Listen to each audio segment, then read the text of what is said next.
Music by Navneet राजा।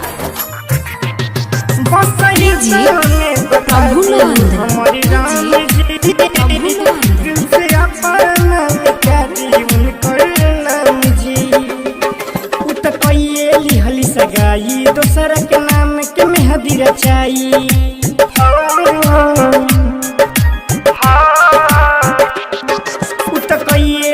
सगाई दूसर के नाम के मेहदी रचाई, नाम के मेहदी रचाई।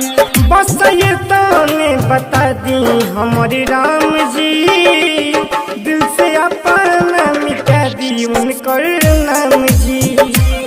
बस ये तने बता दी हमारे राम जी, दिल से अपना मिटा दी उनकर नाम जी।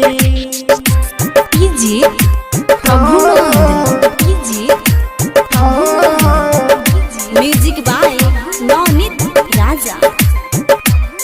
बस ये तने बता दी हमारे राम जी, दिल से अपना मिटा दी उनकर नाम जी।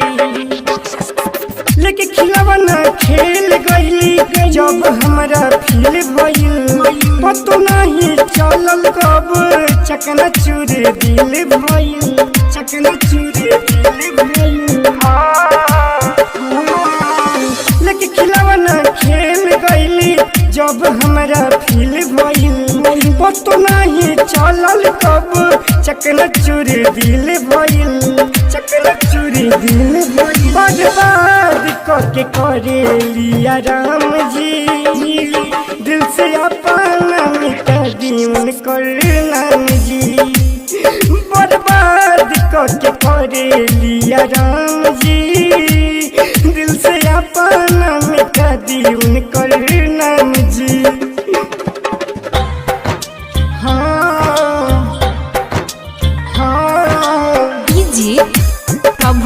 बस ये तने बता दी हमारे राम जी।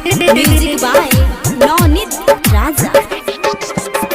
रूबी अखिया दिनों रतिया चित मोर सजा गई, जय राम जख्मी सुमित से खूबे ऊ मजा ली हली, खूबे ऊ मजा ली हली।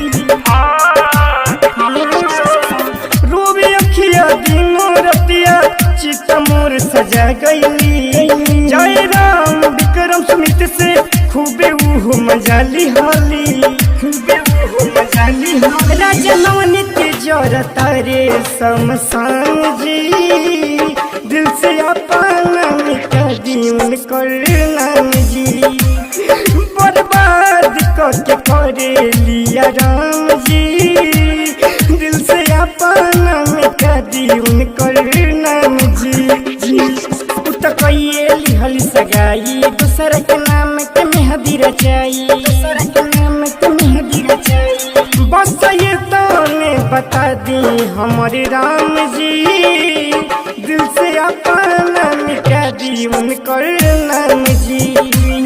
बस ये तने बता दी हमारे राम जी, दिल से अपना मिटा दी उनकर